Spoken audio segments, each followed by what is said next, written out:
سابق اداکارہ عائشہ خان اور میجر عقبہ ملک کو خدا نے بیٹی کی رحمت سے نوازا ہے۔ مزید آگے بڑھنے سے پہلے اگر آپ نے ہمارا چینل سبسکرائب نہیں کیا تو ضرور سبسکرائب کریں۔ اداکارہ عائشہ خان کے گھر 2 روز قبل بیٹی کی پیدائش ہوئی ہے۔ انہوں نے اسلام آباد کے نجی اسپتال میں بیٹی کو جنم دیا۔ یہ خبر سوشل میڈیا پر شیئر ہوتی ہی ان کے چاہنے والوں کی جانب سے عائشہ اور ان کے شوہر کو مبارکباد اور نیک تمنائیں دینے کا سلسلہ جاری ہے۔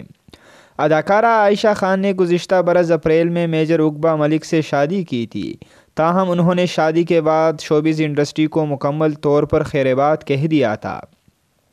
عائشہ کے اس فیصلے سے ان کے مداحوں کو مایوسی ہوئی تھی، تاہم لوگوں نے ان کی نئی زندگی کے لیے ڈھیروں مبارکباد دی تھی۔ واضح رہے کہ عائشہ خان کے شوہر میجر عقبہ ملک نے برٹش رائل ملٹری اکیڈمی سے شہزادہ ولیم کے ساتھ گریجویشن کیا اور وہ پہلے پاکستانی ہیں جنہوں نے نوجوان کیڈٹس کو ملٹری کی تربیت فراہم کی۔